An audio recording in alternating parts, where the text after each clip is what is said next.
Hello, everybody. How has the conference been so far? I have really enjoyed it. As I said, OpenCRE, Cloud of Knowledge. Let's find out what this is.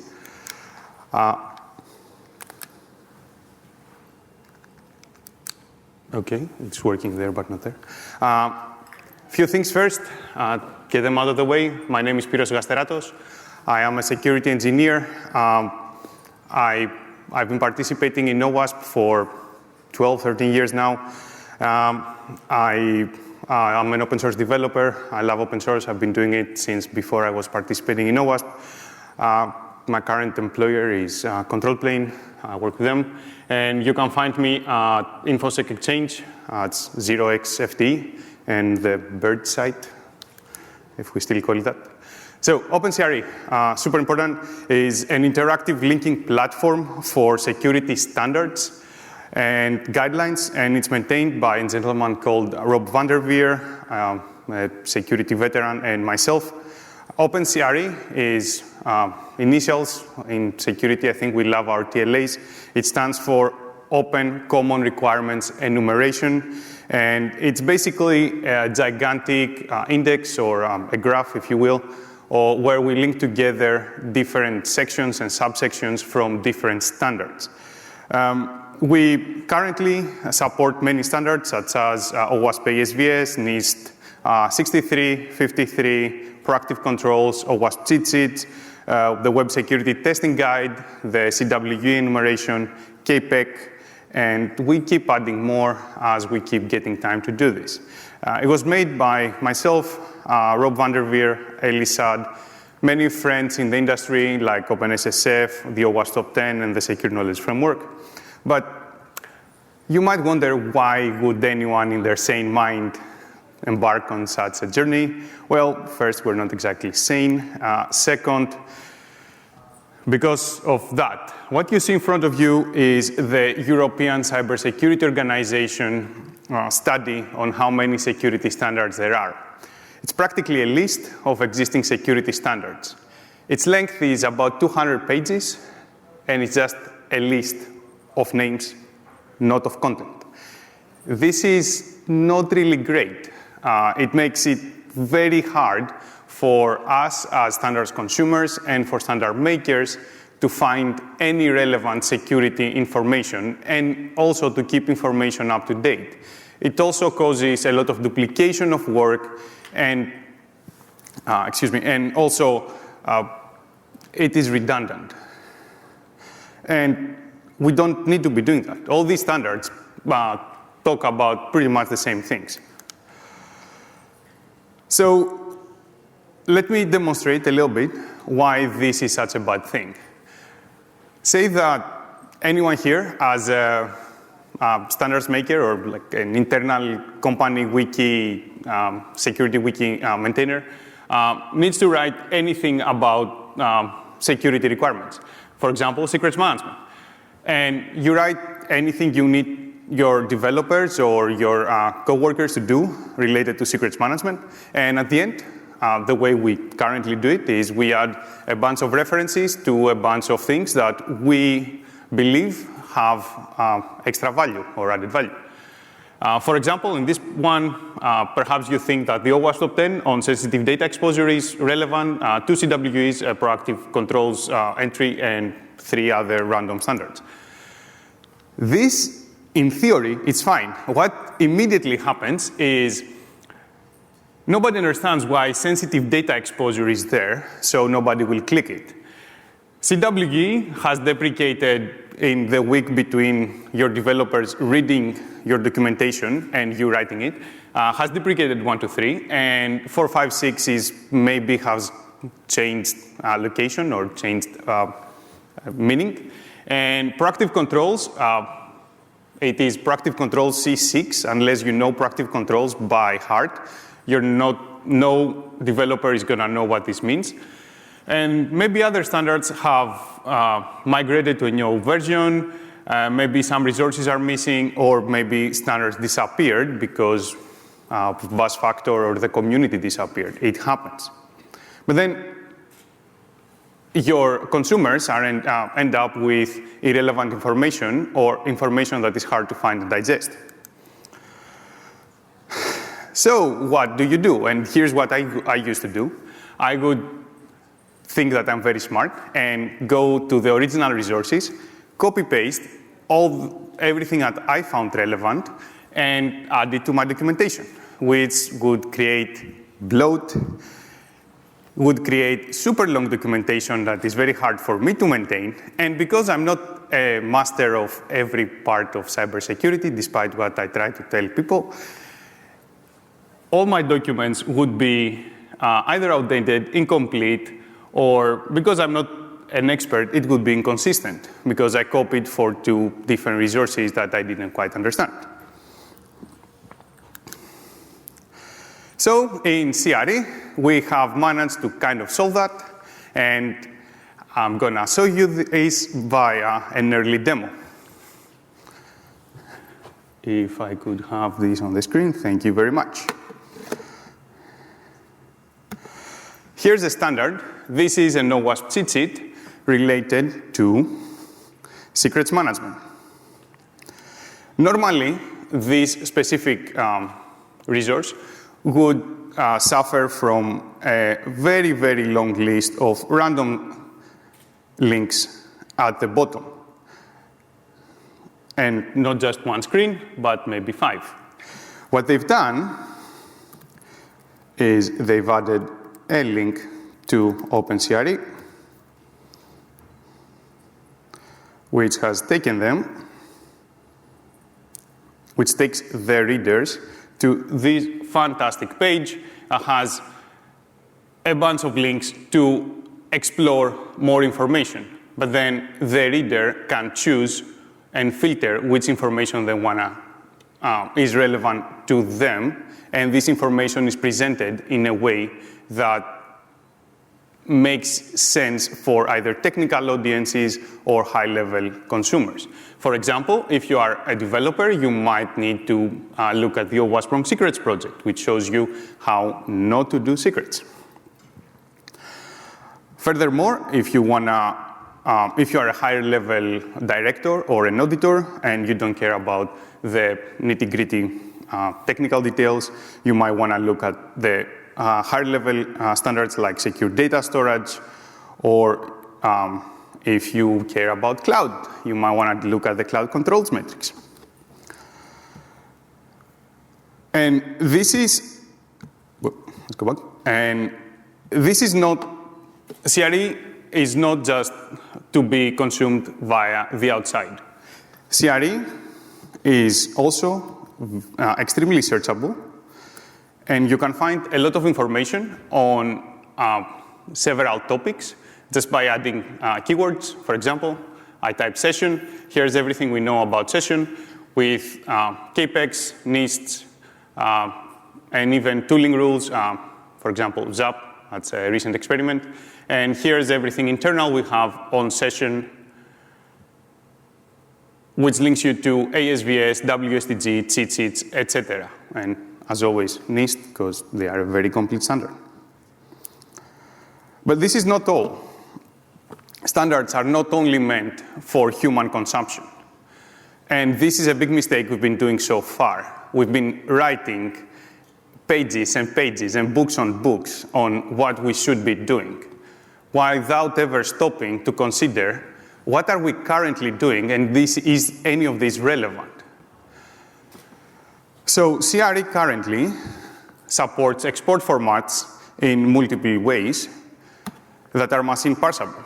Here's all of CAPEC in JSON. You can download it, get our ISO JSON, and find if there have any 2 CREs in common, also known as gap analysis sometimes. Here's ISO in Markdown, just in case you want a link to ISO and to other standards, to other CREs that ISO links to in Markdown format, so that you can readily copy-paste things to your internal wiki.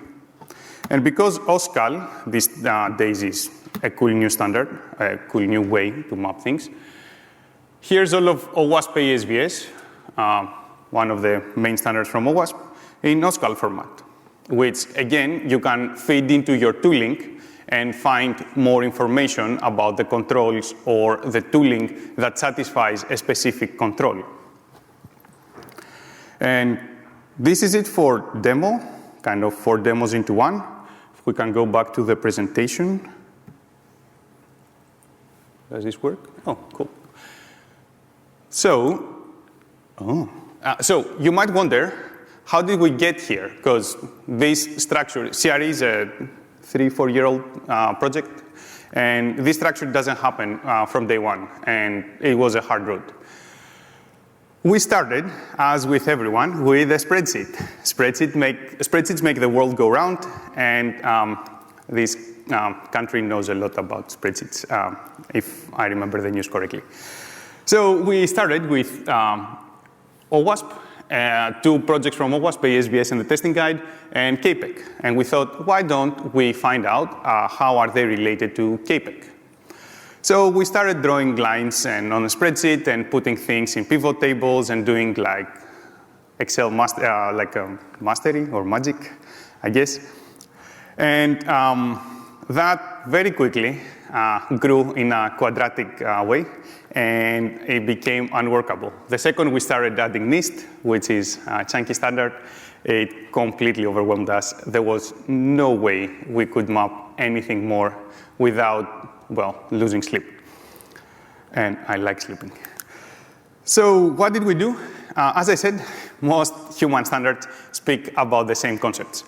And because they speak of the same concepts, well, you can extract the concepts, find what each part says, and link to it. So now you have, if we talk a little bit about data structures, you have a star, which is the concept. The center of the star is the concept, and then it has edges that link to a standard. This is fantastic, and you can have as many stars as you want, and you can be as high level or as technical as you need to be. Solved, right? Like we can all go home, security solved forever, there is nothing else to do. Then we try to map NIST. And NIST has some very high level concepts such as cryptography. And cryptography is, let's say, interesting to map in a technical aspect because it has a lot of knowledge that needs to be disseminated. So the second we tried to map cryptography and how to store secrets, we needed to add 36 CREs to attach to it. And there was no way we would ever go to NIST and tell them, here's 36 CREs that you need to attach to every single NIST, and you need to do this for all your standard. They would tell us, get out of here, here's the door, here's a boot, and bye. Which, I mean, they would be right? So we thought, hey, we know data structures, so let's create a tree. Let's create higher level topics for CRE that link to or group together lower level topics. Now our data structure is a tree. Trees are nice, we like trees, and it allows mapping of any level of technicality of information. Fantastic. Next problem. Standards change. I said that a few slides ago, right? Standards change, and they change surprisingly fast, especially if you care about open source standards and not government-owned ones only, and if you care about staying up to date and being right. So we did a lot of effort to map OWASP and ASVS, and literally the next day they released the next version, because we never thought about asking them, as you do. So we didn't want to do that again, so what did we do? We created parsers. Luckily, we know how to write Python. So we created parsers that allow standards to embed CRE links into their text, and we can parse those text and map automatically. That gave us a byproduct, which is great, of allowing CRE to be automagically updated. Automagically, new word, perfect for this. And because it's automagically kept up to date, always as the standards evolve, we are here now with we enable alignment and cross-reference between security standards and guidelines. As you saw in my examples, we do not only map standards, we map guidelines as well and technical documentation. It is easier for standard makers to create and maintain standards. You do not need to create and maintain the mappings yourself anymore. It is easier for us end users to find and use relevant information. If you're an engineer, you do not need, and your auditor tells you, are we compliant to NIST, or you need to comply to PCI, you do not need to know what PCI is. You just click on PCI, go to CRE, and find the relevant OWASP cheat sheet. If you're a security officer, you do not need to know what a cheat sheet is, or even what Python is. You find the relevant CRE and cherry pick the standard you know about. If you're a tester, you do not need to know much about high-level or extremely low-level standards. Find the testing tool or testing library that you care about. And procurement, obviously, you don't care about what is the German standard for cybersecurity versus the UK one. Just find what connects them. And bonus, all of these people now speak the same language. Speak CRE, CRE speaks the rest of the languages for you. Our next steps, we are releasing probably next week, but don't take my word on this, depends on open source maintainers. Probably next week we're releasing higher level standard mapping, starting with OWASP SAM, and hopefully we go down to SOC 2 and FedRAMP eventually, which gives us way more mappings. We are working to create front-end UX improvements because, okay, the front-end is a list. Lists are not cool. And since we're doing filtering on the front end, it would be cool if you could save filters so you do not have to say things that are irrelevant to you. Here's our call to action, and here's, since we promised publicly what we're going to do, here's what we want you to do. Use it, as with every other open source project. Please use it. Start it on GitHub. Spread the word. If anyone here writes any standards, let's have a chat. I would be super interested in incorporating whatever you have into opencre.org. That would be fantastic. In return, you get links that will never break, unless, well, we're run over by a bus, but that's kind of unfortunate and grim. And thank you. That's all. Quick presentation.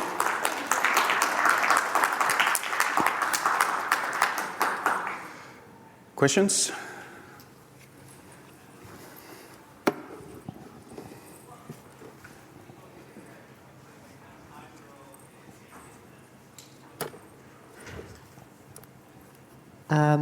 I just wanted to say, well, I was going to ask you a question. When are you going to do SOC 2? And like, can you do that sooner than later?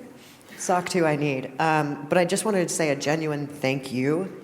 As someone undergoing an ISO audit right now, this is invaluable. And this has been so helpful. So God, thank you and your whole developer team for your time and efforts. Thank you. As an anecdote, we have some industry partners that have used OpenCRE to drastically reduce auditing times. It's one of the reasons we're doing SOC 2. Are there any plans to expand OpenCRE beyond security standards? So perhaps to safety standards or other implementation standards? That would be fantastic. It is currently not my expertise. I am a security person. But it's an open source project, and we are very open to the community to add mappings. If you would like to get involved, sure. It would be fantastic. I was just wondering, do you have any plans to work with industry tooling vendors to incorporate this data in, and what does that adoption look like today? So you said industry tooling vendors. Yeah, that was like the same thing 3 times, I realize now. But I mean, so if you're doing an assessment, perhaps, and you're getting findings from NESIS or something, is there plans, are you working with industry partners to integrate this OpenCRE? And so as you're pulling those findings in, pen testers have less work to do, basically. Yeah, so that's exactly why I added SAP, because well, when I was doing pen tests, it goes super hard to provide information, and I hate copy pasting, as you might have noticed. I spent 3 years of my life making an application, so I don't have to do that. Vendors are somewhat harder to adopt kind of an open source project, especially a standard that provides information. I don't know why. I didn't have much traction there. But if anyone here works for any vendors and wants to use OpenCRE, let us know. If you have any traction with vendors and you would like to push OpenCRE, please let us know. I'll buy you dinner. So another question. More than pen testing, I see that it's good to integrate it at threat modeling or requirements phase. So is there any, similar question to that, to integrate with any threat modeling tool like IriusRisk or something like that, or exposing as an API? So OpenCRE is an API. The front end you saw is just my attempt at making a React app as a pen tester. On top of an API, the API is just a Heroku public instance. You can use it. We create API first so that it's trivial to integrate with anyone. With IriusRisk, I think I'm going to meet them next week, and it's one of the plans in the agenda. It would be fantastic if they integrated with us. There is other tools mostly OWASP, because that's the community I'm involved with heavily, that we are planning to integrate with. It's just slow adoption because open source. And last thing, mobile security, I think would be good to add some standards from mobile, like the mobile security testing guide and that stuff. We have MASBS, mobile security testing guide. Ellie, the third CRE person, hasn't gotten around to yet, but it's coming.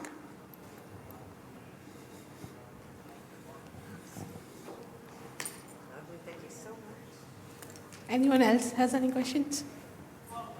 Thank you so much. Thank you.